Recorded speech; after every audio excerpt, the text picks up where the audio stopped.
शाहबुद्दीन साहब, जो सिचुएशन बनते हुई जा रही है कबायली इलाकों में, और आप तो जो फाटा रिफॉर्म्स था और जो कॉन्स्टिट्यूशनल अमेंडमेंट थी उसके फोर फ्रंट में थे, अब दोबारा एक ऑपरेशन की भी बात कर रहे हैं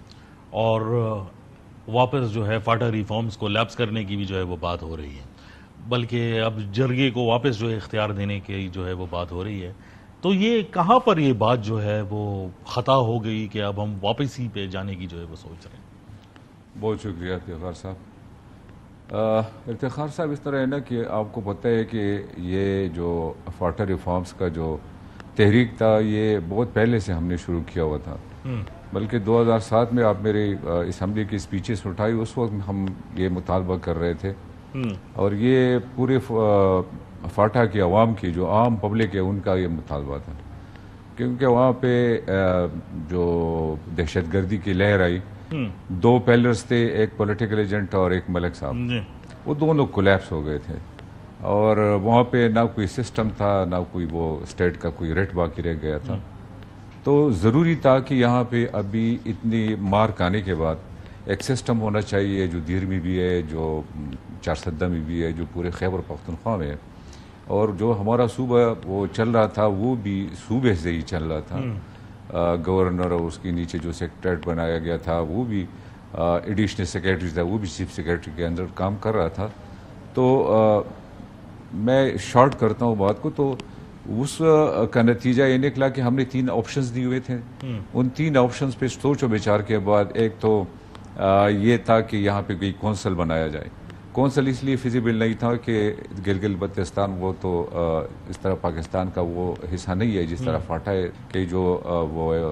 आईन है उसके मुताबिक। तो इसके लिए वाहिद रास्ता यही था कि इसको खैबर पख्तूनख्वा के साथ शामिल किया जाए, क्योंकि ये अलग सूबा बनना भी नामुमकिन था। वजीरिस्तान से लेके बाजोड़ तक एक नैरो बेल्ट, उसका मतलब हर एक डिवीजन में एक एक ज़िला, मेरा ज़िला मलक्कन डिवीजन में, मोमन का ज़िला पेशावर डिवीजन में ऑलरेडी वो उनके साथ एफिलिएशन थी उसकी। तो शॉर्टकट ये कमेटी ने बहुत ज़्यादा 3 साल तकरीबन इस पर काम किया, हर एक एजेंसी गई। वो हालांकि उस वक्त ये लोग कह रहे थे कि ये जो फाटा रिफॉर्म्स कमेटी में सरताज अजीज साहब की जो उसमें बनाया गया था सरबराही में, तो अक्सर लोग ये वो ऑब्जेक्शन भी करते थे कि इसमें कोई फाटा का नुमाइंदा नहीं है। लेकिन फाटा रिफॉर्म्स कमेटी ने जो रिपोर्ट पेश की, सरताज अजीज साहब अल्लाह उनको जन्नत नसीब फरमाए, ज़बरदस्त रिपोर्ट पेश किया और वो ऐसा रिपोर्ट था कि उसमें स्टेप वाइज हमने चलना है, यानी एकदम ये फाटा का जो ये था ये कोलैप्स नहीं करना था, बल्कि वहाँ पे जो हमने तजवीज़ दी थी कि 22,000 जो लेविस भर्ती होंगी, पुलिस का जिक्र भी नहीं था। और उसमें यह था कि हम स्टेप वाइज एक तहसील को पहले, फिर 3-4 साल बाद दूसरी तहसील को, फिर तीसरी तहसील को, और ये जो हमारी लीवीज है ये रिटायर होंगे तो उसके बाद वो पुलिस जो है ना इस पे भर्ती होंगे। लेकिन बदकिस्मती हुई कि पहले तो मुस्लिम लीग की हुकूमत काफ़ी लेट हुई, लेट हो गई तकरीबन 2-2.5 साल, और उसकी बड़ी वजह जो हमारी अलाइस थी, हमारे जो पार्टनर्स थे, जो अशकज़ई साहब और मौलाना साहब, उनकी कुछ पता नहीं क्या वो थे ऑब्जेक्शंस थे। लेकिन बहरहाल वो काबीना से पास हो चुका था, वापस नहीं हो रहा था, लेकिन टेबल नहीं हो रहा था, और आखिरी वक्त में वो टेबल हो गया जब असम्बलियाँ ख़त्म हो उसकी, तो फिर पीटीआई की हुकूमत आ गई। उसमें ऐसे लोग आ गए कि जिनको रिफॉर्म्स का कुछ पता ही नहीं था, ना सरताज अजीज रिपोर्ट के बारे में, ना इतने बड़े एक्सरसाइज के बारे में। तो वो जब आ गए तो उन्होंने एकदम पुलिस सिस्टम भी वहाँ पे लाए, और वो जो आम ज़िले हैं, बल्कि जो हमारा सबसे बड़ा मुतालबा था वो जो 3% NFC का था, उसका कोई जिक्र ही नहीं किया। मतलब इस जो रिफॉर्म्स का जो बिल्डिंग है वो खड़ा है वो 3% पे, आप वहाँ पे पुलिस को वो सहूलियात नहीं दे सकते, आप वहाँ पे कोई मेगा प्रोजेक्ट नहीं लॉन्च कर सकते, वहाँ पे आप अदालतें नहीं बना सकते, आप वो आप आ जाए वहाँ पे, आपने तो बाजोड़ भी देखे, पूरी फाटा देखे। तो मेरे ख्याल में हम ऐसी जगह में फंस गए कि जो रिफॉर्म्स थे वो तो आईनी तौर पर बिल्कुल ठीक ठाक हो गए, लेकिन इम्प्लीमेंटेशन में लोगों ने गलती की, और अभी जो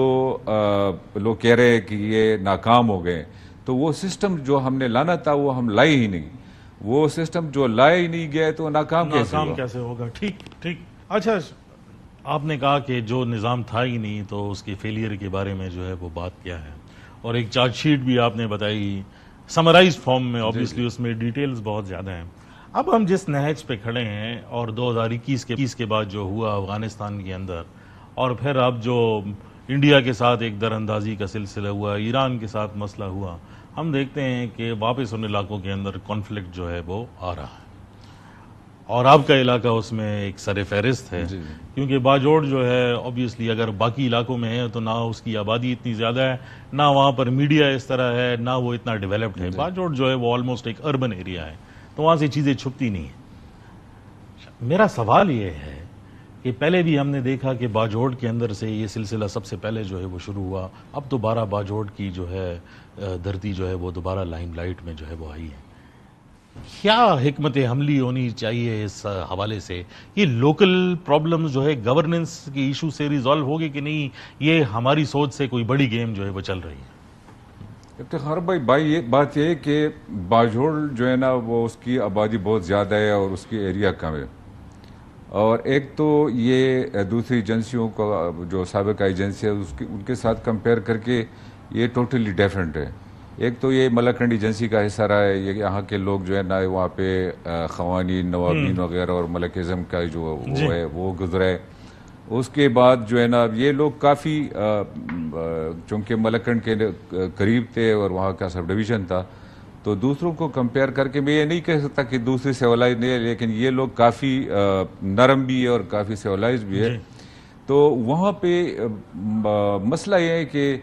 जब अफ़गानिस्तान में ये लड़ाई हो रही थी जो 40 साल पहले से थे, तो इसमें बाजोड़ भी चूँकि कुनड़ के साथ बिल्कुल एडजस्टेंट था, तो यहाँ पे बड़े बड़े मराकज़ बन गए, बड़े बड़े कैंप्स बन गए, और जहाँ पे ये कैंप्स बने थे, जहाँ पे ये बड़े बड़े मराकज़ बने थे, वहाँ से असलहा लीक हो गया और मूवमेंट हुई। तो एक तो बाजोड़ का स्ट्रेटेजिक पोजीशन ये है कि आप बाजोड़ को जब बाजोड़ में रहेंगे तो आपका अप्रोच मोमन तक होगा, आपका अप्रोच चरसद्दा तक होगा, आपका अप्रोच मलकंड और आपका अप्रोच दीर और सवात तक होगा। तो स्ट्रेटेजिक पॉइंट ऑफ व्यू से एक बहुत अहम है बाजोड़। दूसरी बात यह है कि जब मौलाना सूफी मोहम्मद साहब की जो तहरीक चली थी, उसमें बाजोड़ और मैदान जो दीर का इलाका है और उसको बुनेर से लेके सवात तक पूरा मलकंड डिवीज़न, चूँकि बाजोड़ एजेंसी मलकंड का हिस्सा था, तो उसका काफ़ी असर बाजोड़ भी हुआ और वहाँ भी एक बहुत बड़ा ऑपरेशन लॉन्च किया गया। उसके नतीजे में भी काफ़ी लोग बेदर हो गए और काफ़ी लोग वहाँ पे शहीद हो गए, काफ़ी लोग उनको नुकसान पहुँचा। तो उसके बाद एक एग्रीमेंट हुआ, लेकिन एग्रीमेंट के बाद उस इलाके पे वो तवज्जो नहीं दी गई जो देनी चाहिए थी। उसके बाद जब ये जो अफ़गानिस्तान में एक नया लहर आया और वहाँ पे अलकायदा आया, वहाँ पे बड़े बड़े तंजीम आ गए, तो उसमें बाजोड़ का भी काफ़ी हिस्सा मिला। और इसकी वजह भी यही थी कि वहाँ पे जो लोग थे वो पहले से इस तहरीकों में शामिल थे, इस तहरीकों का हिस्सा रहे थे, मजहबी तहरीकों का। तो जो भी तहरीक आता है वो बाजोड़ में जब मलकंड डिवीज़न में आता है तो सबसे पहले वो बाजोड़ में आता है। तो अभी भी जो हमारे इलाके हैं जो अभी सफ़र हो रहे हैं, तो यहाँ पे भी ये ब्लैक टर्बन्स का ये जो तहरीक थी वो भी चली थी यहाँ से फिर यहाँ जो इल्ज़ामात लगे थे कि यहाँ पे डमरडोला में फलाना है और ये वहाँ पे जो ड्रोन हमले हुए, तो ये लोग फिर वहाँ से जब ऑपरेशन हुआ तो काफ़ी लोग यहाँ से बेघर होकर अफ़गानिस्तान चले गए, मुल्क के दूसरे हिस्सों में चले गए, IDPs भी ज़्यादा बने। तो वो जो चले गए थे वो लोग, वो तो मेरे ख्याल में उनकी एज तो अभी 50 अबव होगी, 60, लेकिन उनकी जो नस्ल है, उनकी जो बच्चे हैं अभी वो काफ़ी बड़े हो गए हैं, उनको समझ आ गई है और वो ये कहते हैं कि हमारा इलाका है, हम यहाँ पे आएंगे। लेकिन यहाँ पे इनके लिए जो प्रोग्राम इससे पहले बना हुआ था कि यहाँ पे अफ़गानिस्तान में एक जरगा हुआ, उस जरगे के नतीजे में जो पता नहीं क्यों इतनी जल्दी थी या क्यों इतने वो बग़ैर मशवरे के असम्बली मौजूद थी उस वक्त, सियासत मौजूद थी उस वक्त, तो बग़ैर किसी मशवरे के एक छोटा सा मसला समझा गया उसको। बाजोड़ का या ट्राइबल एरिया का मसला समझा गया, लेकिन ये ट्राइबल एरिया का मसला नहीं था, ये पाकिस्तान का मसला था और अभी भी ये पाकिस्तान का मसला है। ये किसी खास एजेंसी या उसका का मसला ग्लोबल प्रॉब्लम है, ग्लोबल प्रॉब्लम है। तो इसको हम अगर लोकल उसमें देखेंगे तो ये मेरे ख्याल में गलत होगा। इसको आप रीजनल और इंटरनेशनल उसमें देखें तो आपको पता चल जाएगा कि यहाँ पे क्या हो रहा है, इम्पोर्टेंस जो है वो क्या है और आगे क्या है, आगे तो मेरे ख्याल में, मेरे सोच के मुताबिक आगे तो अंधेरा ही अंधेरा है।